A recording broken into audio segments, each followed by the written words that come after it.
Hello students, आज हम लोग अपना फर्स्ट लेक्चर जेनेटिक्स का शुरू करने वाले हैं। लेकिन उसको शुरू करने से पहले हम लोग एक बार मैं बता देती हूँ लास्ट क्लास में हम लोगों ने क्या किया था।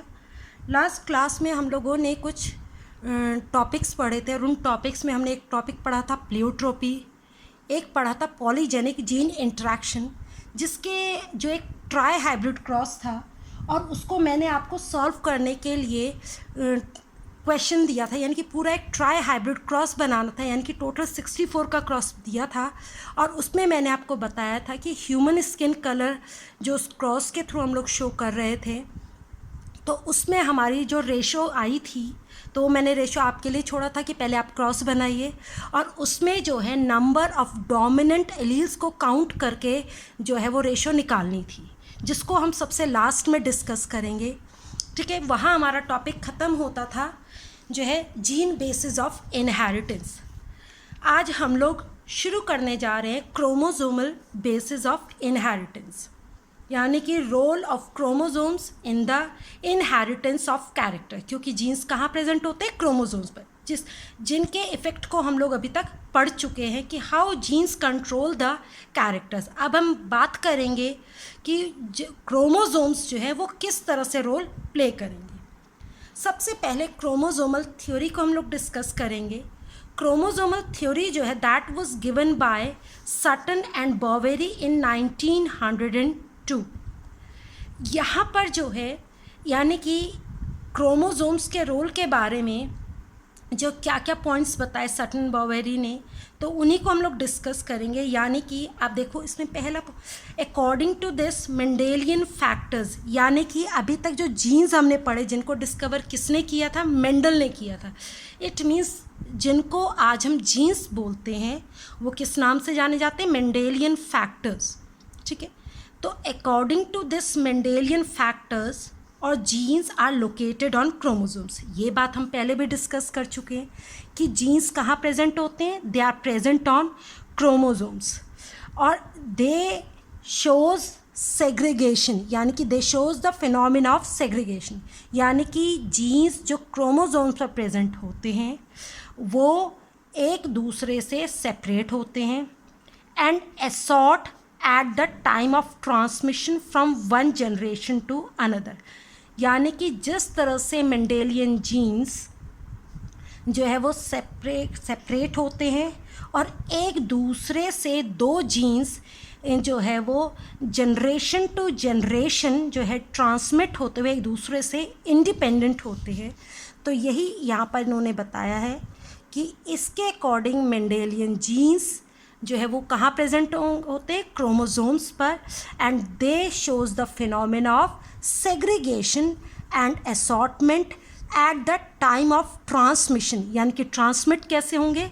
यानी कि गैमीट फॉर्मेशन के टाइम पर जो है वो क्रोमोसोम्स सेपरेट होंगे, सेग्रीगेट होंगे एक दूसरे से, होमोलोगस क्रोमोसोम्स, तो उनके थ्रू क्या सेपरेट होंगे? जीन्स भी एक दूसरे से सेपरेट होंगे। और इस तरह से जब जो है क्रोमोसोम्स मूव करेंगे तो जो है वो जीन्स भी उनके थ्रू एक जनरेशन से दूसरी जनरेशन में मूव करते हैं। This is the point. इस थ्योरी को बाद में मॉडिफाई किया मॉर्गन ने। इस थ्योरी के अकॉर्डिंग क्या है, यानी कि इसको और ज़्यादा एक्सटेंड किया, यानी कि इसके अकॉर्डिंग जो है गैमीट्स, यानी कि गैमीट्स कौन से होते हैं? मेल में स्पर्म एंड फीमेल में ova, they are the bridges between one generation to next generation.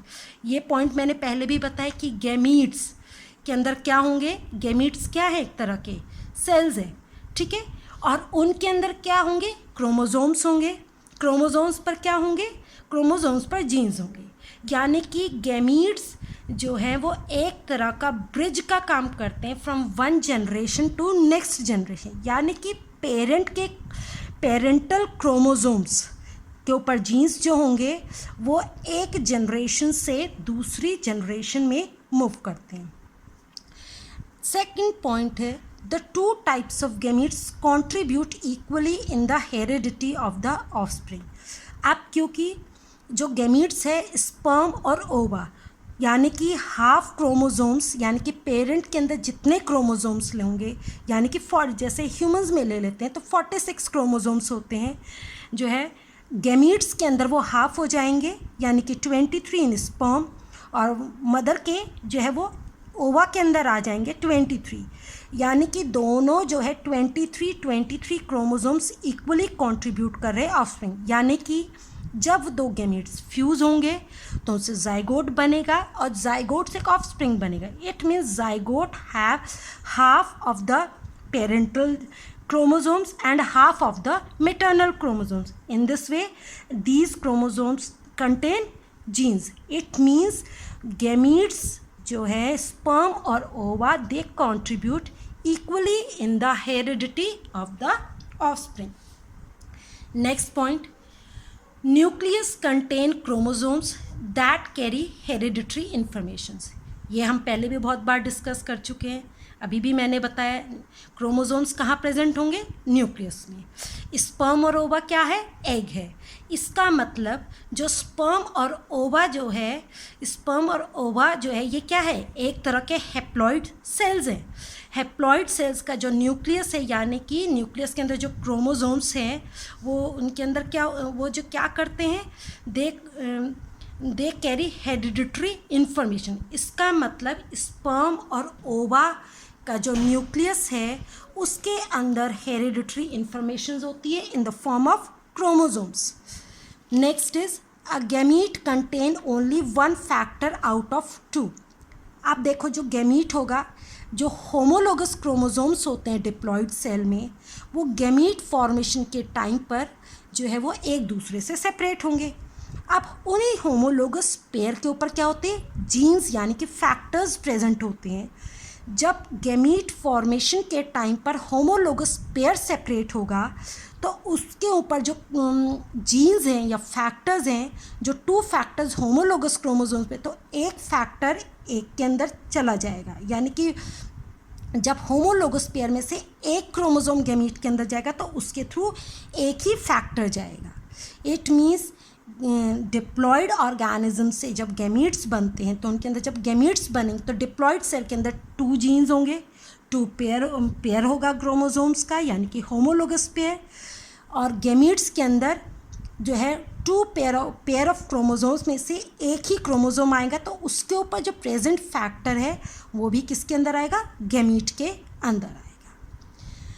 Next, both chromosomes and genes occurs in pair in diploid somatic cells. ये मैं अभी बताया है कि क्रोमोसोम्स डिप्लॉयड ऑर्गेनिजम्स के अंदर, सोमैटिक सेल यानी कि बॉडी सेल्स के अंदर कोई भी ऑर्गेनिज्म है, हायर ऑर्गेनिज्म, उनकी बॉडी के सेल्स कैसे होंगे, डिप्लॉयड। डिप्लॉयड ऑर्गेनिजम्स में क्रोमोसोम्स पेयर्स में होंगे और उन पेयर्स के ऊपर जो है 2 जीन्स प्रेजेंट होंगे, यानी कि 2 फैक्टर्स प्रेजेंट होंगे। जिस तरह से क्रोमोसोम्स पेयर में प्रेजेंट होते हैं डिप्लॉयड सेल के अंदर, उसी तरह जीन्स भी उन होमोलोगस क्रोमोसोम्स के ऊपर पेयर में ही प्रेजेंट होंगे। Next, paired condition of both genes and chromosomes is restored during fertilization. यानी कि ये भी हम डिस्कस कर चुके हैं कि जब स्पर्म और ओवा फ्यूज़ करेंगे, स्पर्म के अंदर भी जो है 23 क्रोमोसोम्स होंगे पैटर्नल, और जो है मैटर्नल क्रोमोसोम्स ओवा के अंदर प्रेजेंट होंगे। तो जब फर्टिलाइजेशन होगा तो पेरेंटल 23 क्रोमोसोम्स, मैटर्नल के 23 क्रोमोसोम्स सब आपस में पेयर्स फॉर्म करेंगे। इस जब जो है क्रोमोसोम्स की पेयर्ड कंडीशन रीस्टोर होगी तो उसके थ्रू जीन्स की भी पेयर्ड कंडीशन रीस्टोर हो जाती है eight the time of zygote formation. Next, sex of an individual is determined by the sex chromosomes. आप देखो बॉडी में 2 तरह के सेल्स होते हैं, somatic cells and the germ cells, ठीक है।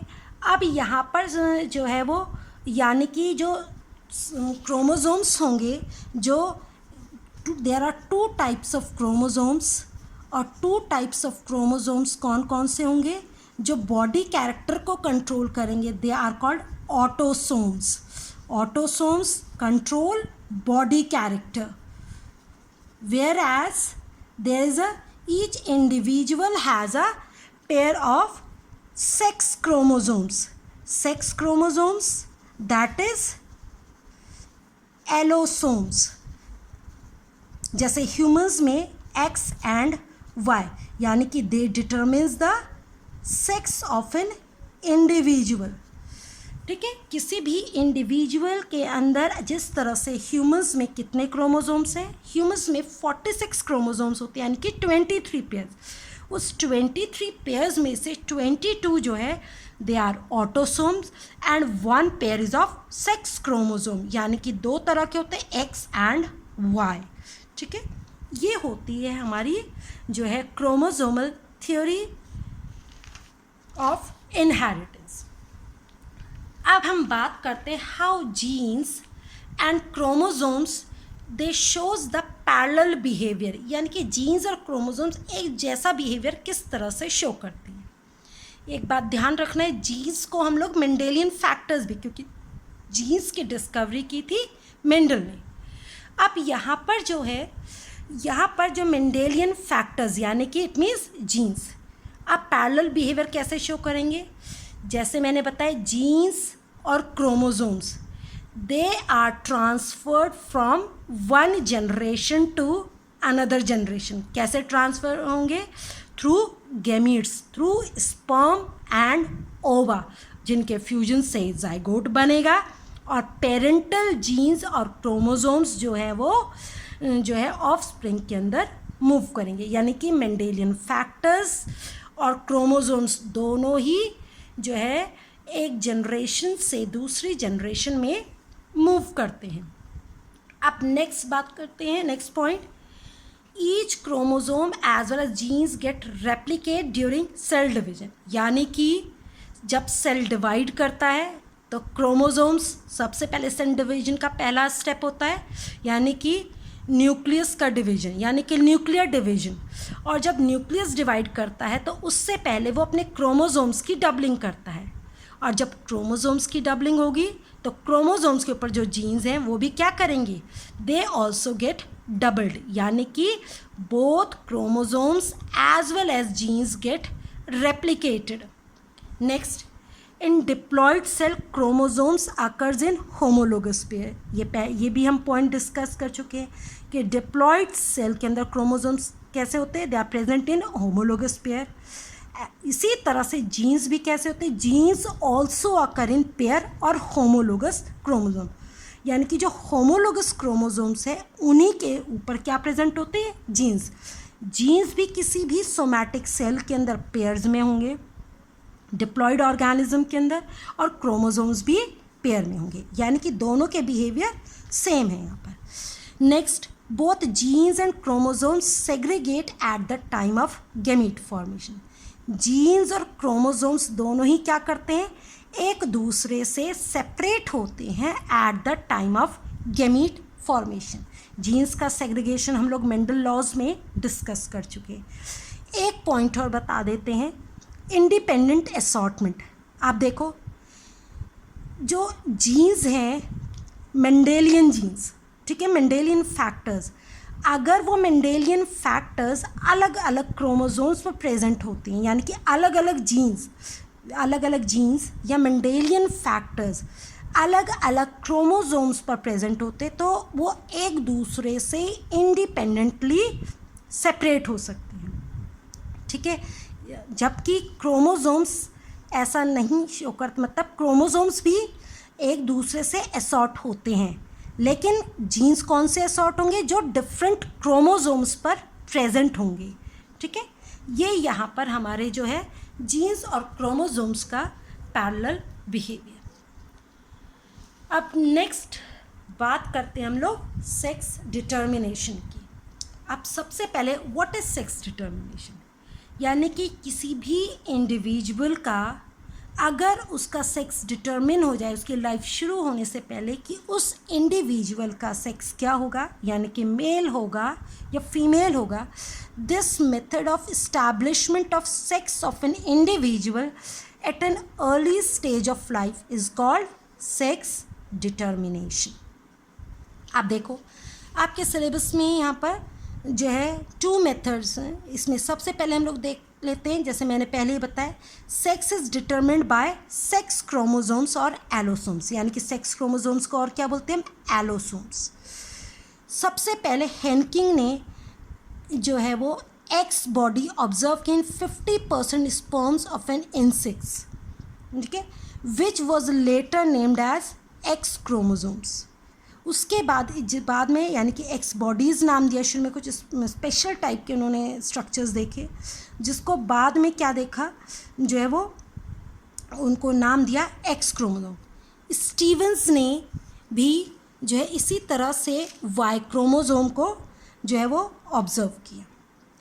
Wilson and Stevens they gave chromosomal theory of sex determination, यानी कि विल्सन और स्टीवंस ने क्या दिया, chromosomal theory of sex determination, कि how chromosome plays a role in sex determination with 2 types of chromosomes. यानी कि विल्सन और स्टीवंस ने सबसे पहले एक्स और वाई क्रोमोसोम के रोल को इस्टेब्लिश किया कि किस तरह से वो सेक्स डिटर्मिनेशन में रोल प्ले करते हैं। अब इसी के थ्रू हम लोग एक जो है नेक्स्ट थ्योरी देख लेते हैं इसी में, यानी कि first method of sex determination is chromosomal determination of sex. अब यहाँ पर सबसे फर्स्ट मेथड है X X X Y type, यानी कि ये जो मेथड है X X X Y type, this is found in humans और ड्रोसोफिला, यानी कि ड्रोसोफिला को हम लोग फ्रूट फ्लाई भी बोलते हैं। और इनके ऊपर ड्रोसोफिला के ऊपर जो वर्क किया हुआ है मॉर्गन ने, जिसको हम नेक्स्ट क्लास में अपने डिस्कस करेंगे, मॉर्गन का कंट्रीब्यूशन, कि मॉर्गन का क्या रोल रहा जो है वो इस पूरे प्रोसेस में। यहाँ पर अब देखिए, यानी कि ये 2 सेट है क्रोमोसोम्स के, सेक्स क्रोमोसोम्स के, एक्स एक्स और एक्स वाई टाइप, यानी कि ये ह्यूमंस में मिलता है और ड्रोसोफिला में, एक ही तरह का सेक्स डिटर्मिनेशन है इनके अंदर। और यहाँ पर आप देखिए कि ह्यूमंस में जो है वो females they are homomorphic, homomorphic means having the same X X chromosome, मतलब दोनों सेक्स क्रोमोसोम सेम होंगे। और गैमीट जब ये बनाएंगे, they form a single type of gametes with X chromosome only, यानी कि homomorphic having same sex chromosome pair, that means they forming single type of gamete, that is they are homogametic, and their gametes contain only X type of chromosomes. This whereas XY is males, यानी कि XX जिसमें जो है humans में ये XXXY type होता है, जिसमें फीमेल्स जो हैं they are homomorphic having same pair, whereas males are heteromorphic, heteromorphic में having 2 different chromosomes X and Y, and thus heterogametic.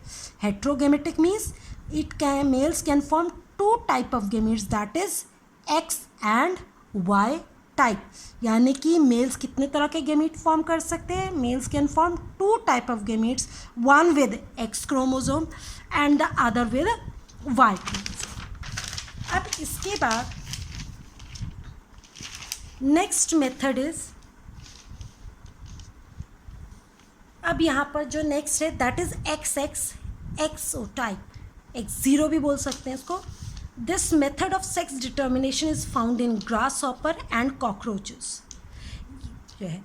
अब यहाँ पर देखो फीमेल्स दे आर होमोमॉर्फिक, यानी कि XX फीमेल होंगी, तो यानी कि they are homogametic, thus homogametic, क्योंकि ये जो है एक ही तरह के गैमीट्स फॉर्म करेंगी। Female can form only gametes with X type of sex chromosome. X0 that is male possess only 1 sex chromosome and thus heterogametic, यानी कि जब ये गैमीट्स फॉर्म करेंगे तो मेल्स 2 टाइप के क्रोमोसोम्स फॉर्म कर सकते हैं, 1 with sex chromosome and another without any sex chromosomes, यानी कि एक के अंदर जो है सेक्स क्रोमोसोम प्रेजेंट होगा और दूसरे के अंदर कोई सेक्स क्रोमोसोम प्रेजेंट नहीं हो।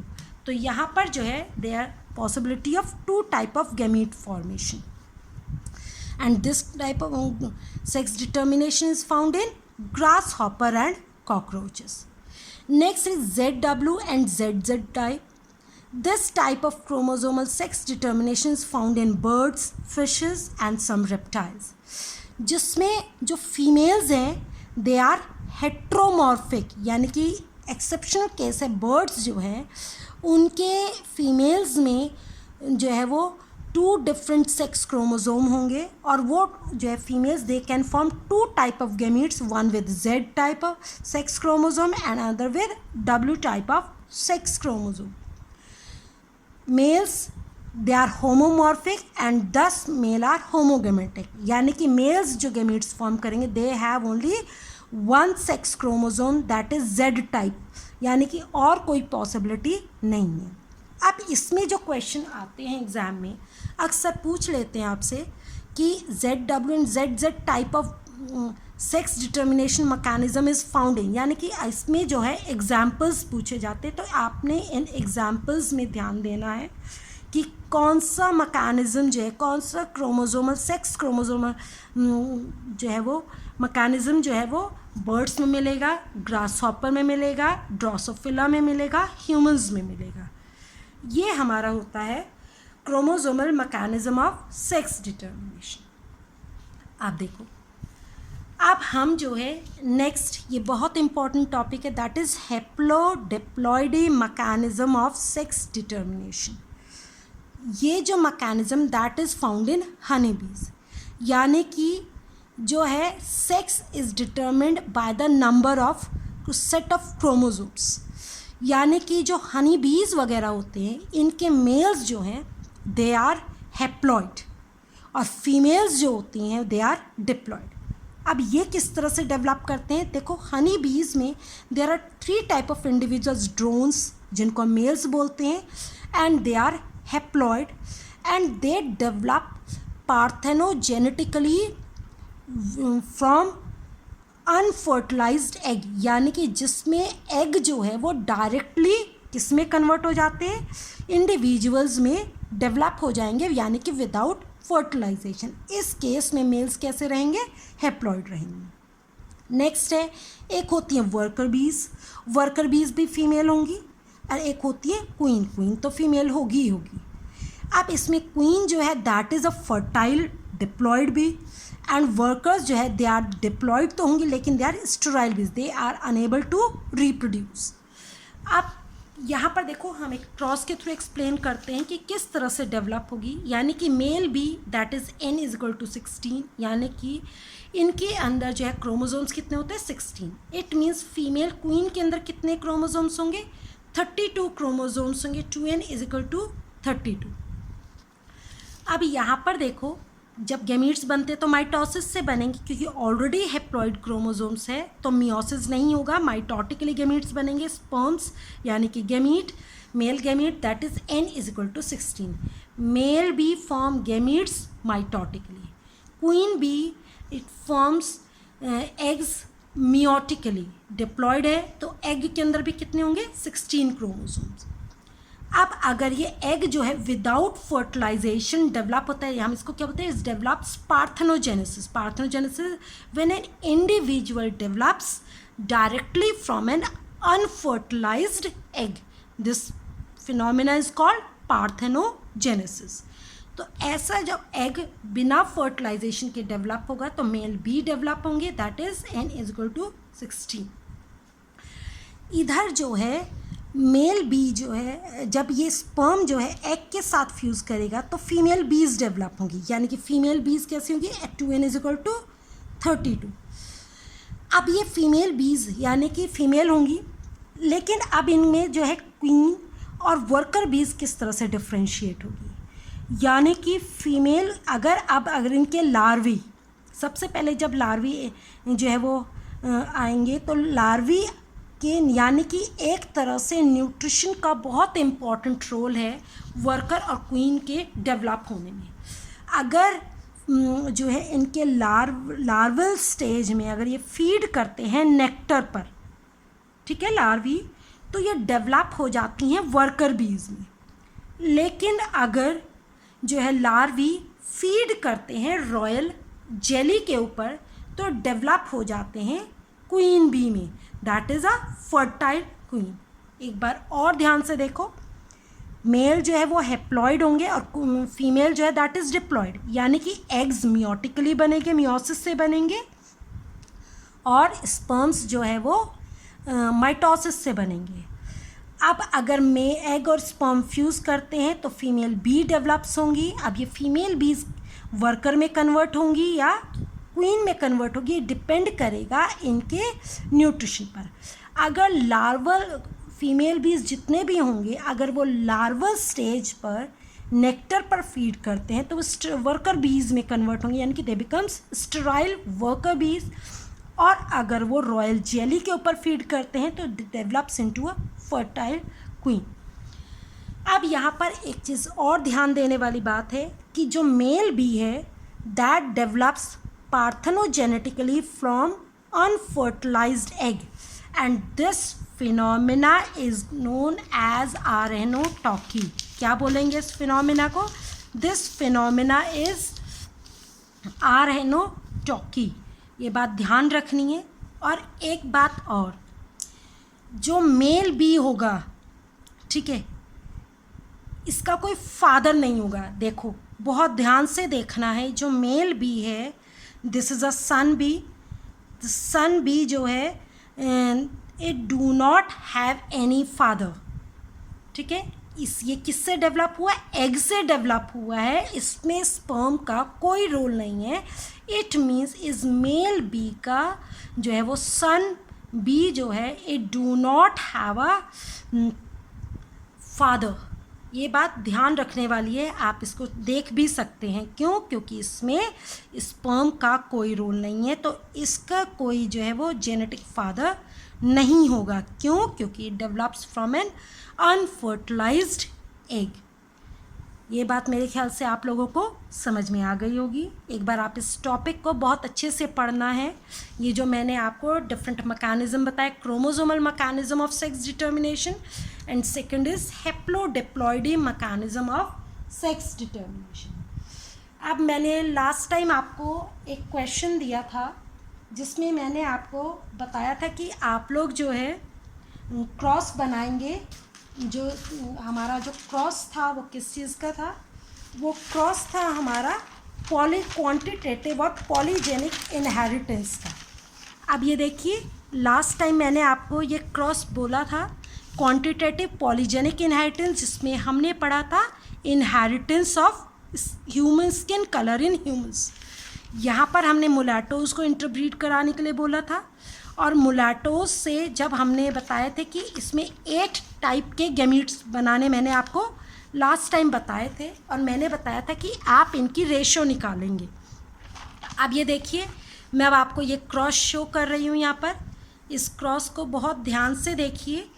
यहाँ पर ये जो क्रॉस है इसमें ये देखिए, मैंने क्रॉस पूरा का पूरा शो किया है। 8 गैमीट्स यहाँ लिए। गैमीट्स मैंने आपको लास्ट टाइम बताए थे, 8 गैमीट्स ऊपर है और 8 गैमीट्स हमने हॉरिजॉन्टली लिए मेल के, और 8 हमने जो है इस तरह से लॉन्गिट्यूडनली 8 गैमीट्स। टोटल हमारा 64 ब्लॉक्स का क्रॉस बना है। और मैंने फिर बताया था कि आपको रेशो कैसे काउंट करनी है। रेशो काउंट करनी है आपको नंबर ऑफ डोमिनेंट एलील्स को काउंट करके, ठीक है। जितने डोमिनेंट एलील्स हैं, क्यों? क्योंकि डोमिनेंट एलील्स जो है वो कैसा शो कर रहे? दे शोज कम्युलेटिव इफेक्ट, यानी कि जैसे जैसे नंबर ऑफ डोमिनेंट जीन्स बढ़ेंगे, डोमिनेंट एलील्स बढ़ेंगे, उसी के साथ साथ जो कलर है वो मेलानिन कलर डार्कनेस की तरफ चला जाएगा। इस तरह से हम लोगों ने हर जगह, आप देखिए यहाँ पर, जैसे यहाँ पर देखिए कैपिटल है, capital B, capital C, small C. तो यहाँ पर total number of dominant gametes कितने हो गए? 1, 2, 3 एंड 4। और दो हमारे 2 गैमीट मतलब 4 एलील्स कैसे हो गए? Dominant and 2 are small.